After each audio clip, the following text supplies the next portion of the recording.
Hey guys, welcome back to Alternative Smallholding. I'm Jazz, and I thought I should probably do a September tour of possibly the messiest plot in the UK. It's a bit of a state right now. There's lots of work going on, but the weather is going to be terrible tomorrow and possibly Saturday, and then Sunday we're at the Malvern Show. So if you are going to the Malvern Show and you see my blue head bobbing through the crowd, please do come and say hi.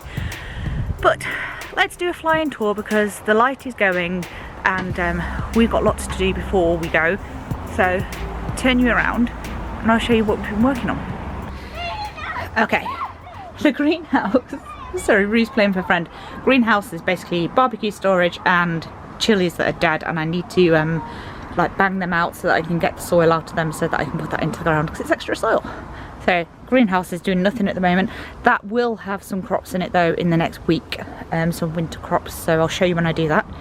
I weeded my salvia down here and I had some toad flax in there, so I'm going to plant that, even though some class it as a weed. I love it. These are red currant cuttings that I've just taken, and this is one that I took last year which is dying back now, but as you can see it's got lots of new growth. It's looking really healthy, and I've done 12 I think red currant cuttings because I've done some pruning and bits and bobs. So that's one of our last tubs of Christmas potatoes. It is starting to die back, and then I'm going to chop these tops off and just keep it in the greenhouse so it's dry and they don't rot.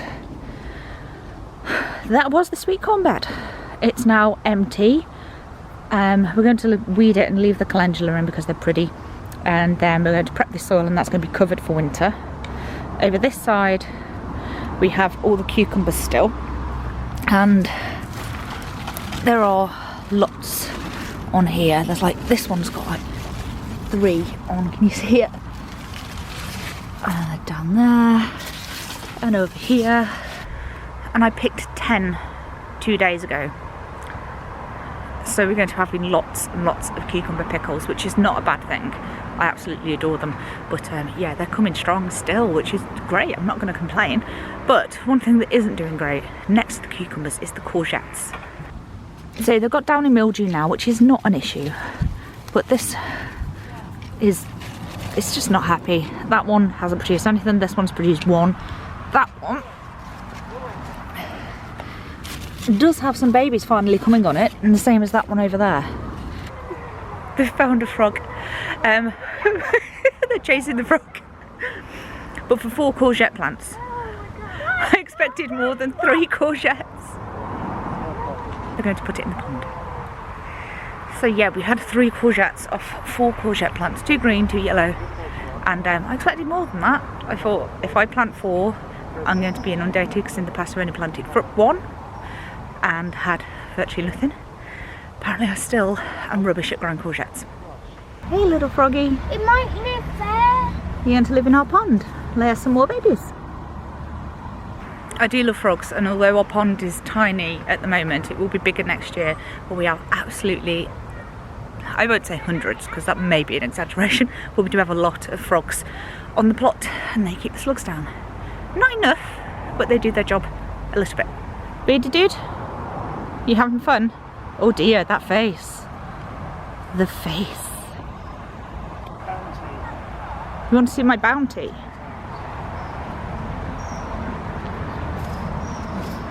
Is that from 2 rows? And they're mostly slug ridden. We've got to dig them up because we can't leave them in the ground, because that's where the polytunnel's going next year, and we'll have hundreds of volunteer potatoes. They're a pain enough as it is, let alone leaving a whole row in. Down here we've still got the 2 chard plants. This all needs weeding. We've got 1 lovely lettuce. Look at this. I may pick that in a couple of days. There's some spring onions trying. I'm just going to leave them in the ground, and there's another little lettuce trying here. I'll tell you all about this mess in a minute. These are our kale plants, and as you can see they have done beautifully. They have got a bit of whitefly, but it is nothing that we find compared to green kale. We don't even bother growing green kale anymore. Stick to the scarlet one. To be honest, I think it's got a superior flavour. Sorry, the sun is getting really low now and everything's going orange. not just my jumper. I find it's got a superior flavour, and obviously because of the anthracite in there anyway, it's better for you. If kale can be any better for you, because it is pretty good already. So, here, there's the apple tree that's leaning over. I've actually propped that up a little bit. And next to it here, I've started taking out some of the blackcurrant bushes because we've decided we don't eat them. They're just a waste of space. And that was actually going to be, or will actually be, part of the path that goes up and through. And now you can actually see the brassicas, and they're going to get a little bit more light. So yeah, I need to clean all that mess up. I told you it was messy, didn't I? But yeah, the path, I mean, the central path is here, and then that path will be offset and go that way, but that's okay. As long as we can actually get up the middle, because this fencing and another fencing, when we make it more permanent, will mean that we can't just keep walking in from the other side. So we have to keep going out, up, and then across, going through all these fruit beds, which is a bit of a pain. So we're actually going to make a path all the way through. So the onion, turnip, radish bed has been cleared over there. And this was dwarf beans. They've all been ripped up. They're in a pile there. These are the squash plants, and I'm actually really reluctant to take them out. They have no fruit on them, they've not done anything, but they're probably one of the healthiest looking things on the plot right now. So I might leave them just for a little while. And then we're to the bean arch. Now, the red noodle beans have done precisely nothing. This was our third year trying them, I think. I may give them one more go next year, but I don't know if they're worth it.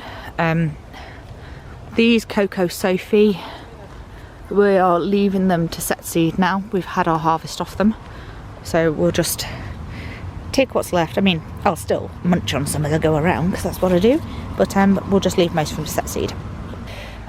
This weed fest is going to be the onion bed. So it's twice the width of the place that we grew onions last year and a little bit longer, so hopefully we'll get a better crop. And to be honest, some of those brassicas are going to be coming out anyway, so we should get quite a few onions in here. Look at all this mess as well. I've just been in the cage and pulled out loads of the dead brassica leaves. So in here, over that side, we've got spring cabbages, and then we have sprout plants. If you see right down the bottom there, that one actually looks healthy. We've got proper sprouts on it, but otherwise they look like this. They're blown. So they're not going to be any good, but I'm keeping them because we can feed the plants to the chickens. So that's where the path will come through there, and then there'll be a path here, and on that side is the raspberries. Now all of these raspberries are going to be moved to the top of the plot, so this bed will be freed up as well. And then the herb bed needs some attention. It's gone a bit wild. That's okay. I mean, the plants have filled out and done what they need to do, but it does need some maintenance now. There's been some grass growing through it that I need to take out, but it's not done badly. We've got some of this rosebay willow herb. It pulls out so easily. It's just a matter of going around and getting on top of it all. This path has turned to grass. You can't even really tell it's a path. And then that thing was that massive blackcurrant bush. Now, as I said, we weren't using the blackcurrants. The chickens wouldn't even eat the blackcurrants. So I've taken it down. We're going to dig it out, and if I move the blackcurrant bush and then all of the raspberries going down, that gives me another bed for planting in, and then I can move the raspberries at the top. So everyone on this plot site has their raspberries at the top of the site and then grows further down where the sun hits. So I think I'm going to copy them and do the same, because it seems a bit silly to have this one bed in the middle here that is for growing vegetables, and then there's fruits all either side of it. So I want to move the raspberries. It's going to be a winter job, and clear these beds and get them sorted so that I can grow in them next year. This was where all of our Amish paste tomatoes were, and this is going to be the garlic bed. Now, I don't want to actually touch it because the nasturtiums are going crazy and they look so beautiful. Let's get through. They look so lovely. They're so lush. When everything else is dying back, these are really going for it still. Aren't they pretty? It's all mixture of varieties through here. But I don't want to rip them out yet. But I won't be planting my garlic until mid to late October. So it's got a little while to go yet. And I'm sure that there's going to be loads of tomatoes coming up in random places like the Spoon. They drop tomatoes all the time, and I'm sure there's some Amish paste ones that had fallen with blight and they'd fallen onto the ground, and I'm pretty sure that there's still some left underneath those nasturtiums, so we'll probably get loads of tomato plants popping up next year. This raised bed is the one that we're keeping. It's actually a proper raised bed, whereas all the others are just like a pallet collar, whereas this is an actual raised bed. And at the moment I need to pick these before we go, because we have lots and lots of beans through here that are really in need of picking before they get too big. These have done okay. The chickpeas, however, I'm actually walking across a pile of bamboo sticks. I did warn you it was really messy at the moment. It's in that stage of moving everything around, taking things out, cutting things down, and we're actually saving a lot of the cuttings and bits and bobs, the sweet corn stalks, because we're only allowed bonfires around bonfire night, or fires around bonfire night, because we're in a no smoke zone apparently. But there's houses who have chimneys and wood burners, but let's not worry about it. So we're going to save all of those, but at the moment it is messy, even for me, and I don't like pristine plots. Okay, the beautiful, beautiful leaves of chickpeas. And leaves is pretty much all we've got. Although, look, we've got one pod, 2, 3. I'm sure I saw another one somewhere. Yeah. No, I didn't. So out of all those chickpea plants, we've got 3 pods. Needless to say, I won't be giving them space next year. I'll just grow more dwarf beans. But I am disappointed, and they're not a complete failure, because we do have something, at least I know that they will set fruit. But they're not worth the space. They do look beautiful though, and at least they fill in the bed and it's not empty. Down here is our very last lot of dwarf beans. They are just putting out their shoots, and our last frost date is in about first frost date, not last. First frost date is in about a month, if we're lucky. So hopefully we will get some more beans like the ones at the end down there. These 2 things at the end, this is just going to be smashed up and got rid of. I'm going to save the soil. It's very weedy though. I'm going to save this soil, and I'm going to take all of these celeries out that aren't very nice, but they're lovely for stock. They haven't grown very well actually, but I'll take those out, we'll store those, and then these are going. But this one bed will basically turn around and it will go up this edge here. This corner has done really well. I'm getting attacked. Asparagus. It's attacking me. These flowers are so beautiful. I'll be growing absolutely loads of these next year in all the colours. Love them. I think they've made it into my top 10 favourite flowers. And the Vietnamese coriander's done well. The strawberry plants set off loads of runners. The pineapple mint hasn't done great, but it's alive. This is, down here we have a ukikuri, however you say it, squash. It doesn't seem to be rotted underneath, so that's good. I should put something underneath it. Ow! It's spiky! Jeez! Can you see the spikes on that stem? Can you see them? Ouch! And down there we got 1, 2, 3 festival squash, and they're like acorn squash, so you just chop the top off them and stuff them, so they've done okay. This is the buttercup squash, and this stem on it is actually going corky. Now it's going dry, so I could harvest this now, but I'm just going to leave it on a bit longer. Ooh. These butternut squash came to nothing, nor did the marrow, which isn't the end of the world. I mean, this whole bed's getting ripped out anyway.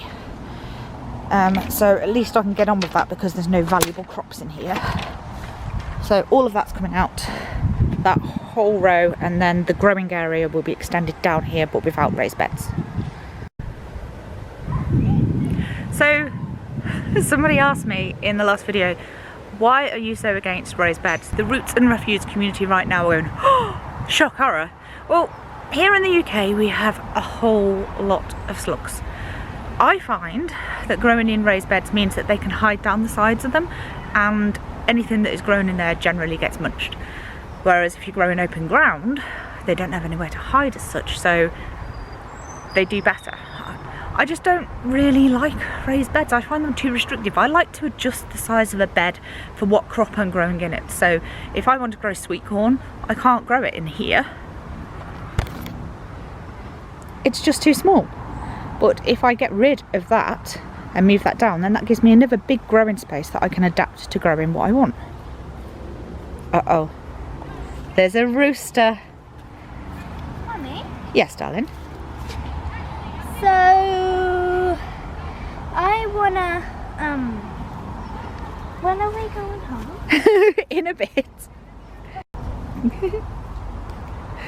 So the greenhouse base hasn't moved at the moment. That obviously, as I told you in the last video, is going to shift down this way, so the bottom of it will come to about here.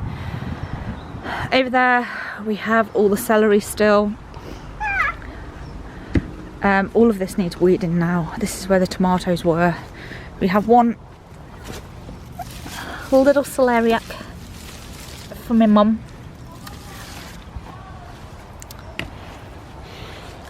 The celery actually looks really nice. The stalks are quite thick on it, but it's not. Ask Cheryl from Homesteading in the Highlands how the celery tastes. She'll give you a very honest answer. Okay, the Greek gigantes, we've been harvesting these, and we're harvesting them at this stage. Let me take these off. Unless they dry off without us noticing, we're harvesting at this stage, so the pod is still wet and it's going yellow, so it's going from green to yellow rather than to brown, and they're still flexible. And then, hang on, and it's called, trying to think what Vivi calls it, demisec, I think it is. So when they're like this, I mean, they are massive beans. When they're like this, you can basically freeze them straight off. Whereas if you let them completely dry, you need to do this soaking beforehand, say for 12 hours, and then boil them. When they're like this, you can just boil them for say an hour, 2 hours maybe, and then put them into whatever dish you're using them for. And I actually prefer to use beans that way. It does mean that you don't get that like massive harvest when you can just pull everything in and pod it all, but they're easier to use that way. And sometimes we have dinner, it's got to be ready in like an hour, and cooking from scratch every night is great. You know you're getting the nutrition, you know you're getting good food, and you're feeding your family healthy food, but sometimes it's a real pain and you just need something that you can quickly sort out. I'm just going to put those in my pocket. But yeah, Greek gigantes has been okay. We're growing more of those next year because those butter bean sized beans are really nice. So this area behind you, you're not allowed to turn around, you're not allowed to look, because there's stuff going on behind here. It is a mess because it's all a mess right now, as I said, but the shed and everything has been built, and I'd rather show you when it's done rather than just keep showing you the junk pile, because junk pile I think actually sums it up quite well. So we're just going to walk past it and we're going to go back down.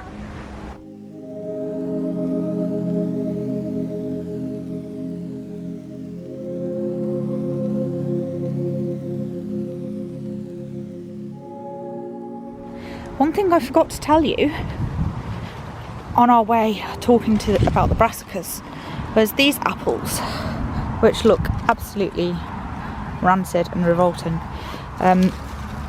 They've started to be eaten. They're not very nice on the outside at all. Well, a plot neighbour came over.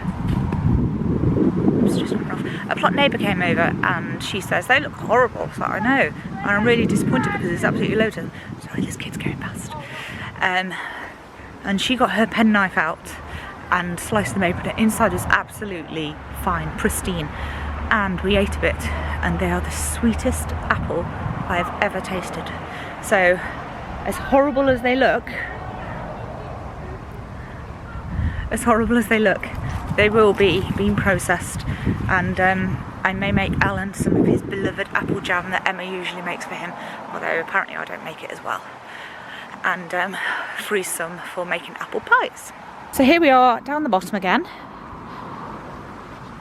I'm just going to pick myself one of these. These spoon plants just are not bothered by blight. I know I keep saying it, but they're really impressive. Are you done? You fed up? You got enough potatoes for dinner? No. From 3 rows. Chippy, I'll say. Chippy. I can do chippy. Great British food. Going to the chip shop, getting chips and curry sauce. Well, after all that talk about nutritious food and putting all this energy in, it's not exactly healthy, is it?